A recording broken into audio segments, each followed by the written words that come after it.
வாழ்க்கை என்பது உள்ளத்தில் தோன்றக்கூடிய எண்ணத்தின் அடிப்படையில் அந்த வாழ்க்கை அமைகிறது.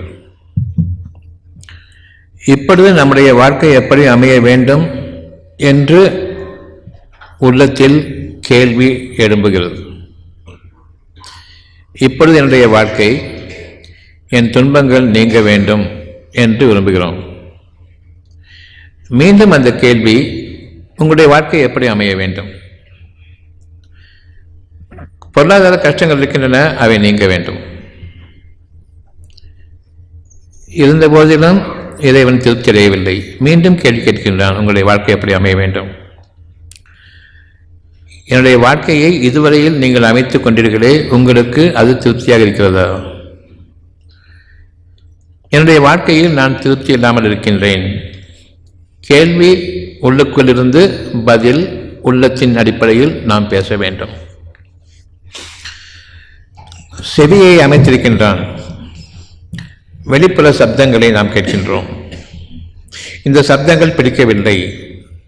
உள்ளத்திலிருந்து இறைவன் கூறுகின்றான், எனக்கும் சப்தம் பிடிக்கவில்லை என்று தோன்றுகிறது. கூச்சலும் குழப்பங்களும் வேண்டாம். இந்த செவிகளில் கூச்சலும் குழப்பமும் நாம் எந்த நேரமும் கேட்டுக்கொண்டிருக்கின்றோம். இந்த கூச்சலும் குழப்பமும் வேண்டாம் என்பதை அறிவிப்பவன் இறைவன், ஏற்றுக்கொள்கின்றோம். குழப்பங்கள், தெளிவு, இந்த இரண்டில் எது வேண்டும் என்று கேட்கிறான். தெளிவு வேண்டும், குழப்பம் வேண்டாம். அவன் அறிவிப்பதைத்தான் நாம் அவனுக்கு கூறுகின்றோம். இந்த இரண்டில் நாம் எதனை தேர்ந்தெடுக்கிறோம் என்பது முக்கியமானது. நிச்சயமாக இறைவன் செவியேற்பவனாக இருக்கின்றான். அவனுடைய பேச்சை அவனிடம் நாம் ஏற்று திரும்ப சொல்லும் பொழுது, நீங்கள் உங்களுடைய இறை உணர்வின் பக்கம் செவி தாழ்த்துபவர்களாக இருங்கள். அவன் கொடுக்கக்கூடியதை நீங்கள் செவியேற்றுக் கொள்ளுங்கள். மீண்டும் அதனை நீங்கள் வழிமொழியுங்கள். நிச்சயமாக இறைவன் செவியேற்பவன். உங்களிடமிருந்துள்ள தனித்தன்மையான பிரார்த்தனையாக அதனை அங்கீகரித்துக் கொள்கின்றான். யார் செவியேற்பவர்களாக இருக்கின்றார்களோ, செவித்தாழ்த்தி செவியேற்பவர்களாக இருக்கின்றார்களோ அவர்களுக்கு. மிகவும் அறிந்தவனாக இருக்கின்றான்.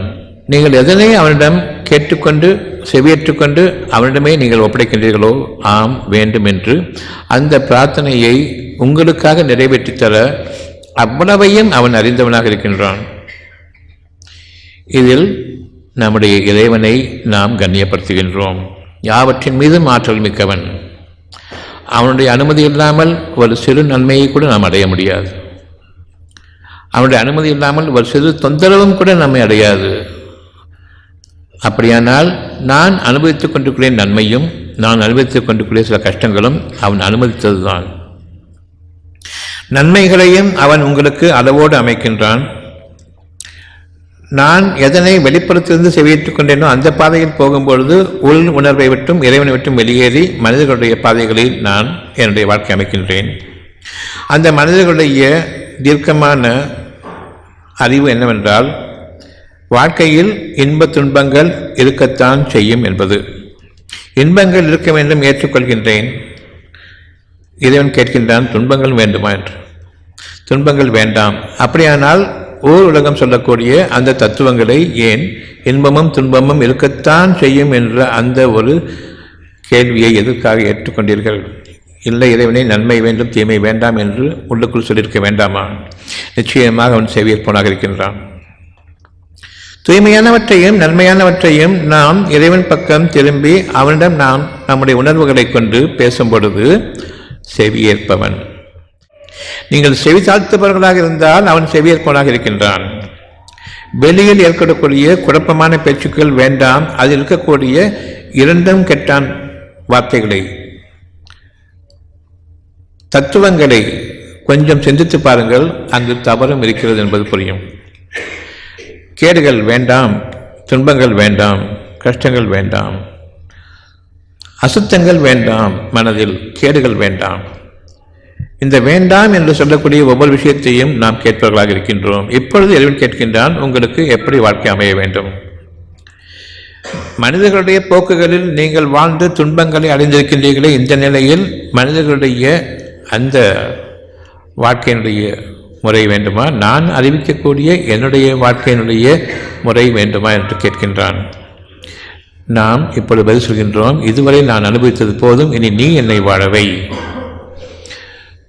உன்னுடைய அனுமதியை கொண்டு வாழக்கூடிய வாழ்க்கையை, ஒவ்வொரு அணுவும் உன் புறத்திலிருந்து அசையக்கூடிய அந்த வாழ்க்கையை எனக்கு நீ அளிப்பாயாக இறைவனே. அதாவது இதுவரையில் வாழ்ந்த வாழ்க்கை வேண்டாம் என்று கூறுங்கள். நான் தொழில் பார்த்து கொண்டிருக்கின்றேனே, இதை விட்டு நான் எப்படி வெளியேறுவது? உங்களை வெளியேற சொல்லவில்லை, என்னிடம் விரும்பச் சொன்னேன், அவ்வளவுதான். இனி உங்களை வெளியேற்றி உங்களை வாழ வைப்பது என்னுடைய கடமையாகிறது, உங்களுடைய கடமை இல்லை. எப்படி நீங்கள் உங்களுடைய கருவில் உங்களை வளர்த்துக் கொள்ளவில்லையோ, சிறு குழந்தையாக பிறந்து நீங்கள் உங்களுடைய தாய்மார்களிடமிருந்து பால் புகட்டப்பட்டீர்கள், தாய் பாலை உருவாக்கவில்லையோ, எப்படி உங்களை வளரச் செய்து உங்களுக்கு நல்லறிவையும் நன்மை தீமைகளை பிரித்தறியக்கூடிய ஞானங்களையும் கொடுத்தானோ, பிறகு நன்மைதான் எனக்கு வேண்டும் என்ற அந்த நல்லறிவையும் கொடுத்தானோ, நீங்கள் இவற்றை உருவாக்கிக் கொள்ளவில்லை, இறைவன் இயற்கையாக அமைத்தான்.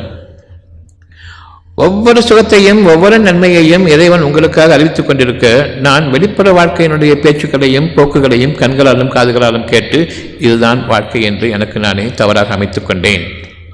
நாம் வாழ்ந்து கொண்டிருக்கிற வாழ்க்கை முறையும் ஊருலகம் எவற்றை பின்பற்றியதோ அந்த அடிப்படையிலான வாழ்க்கை.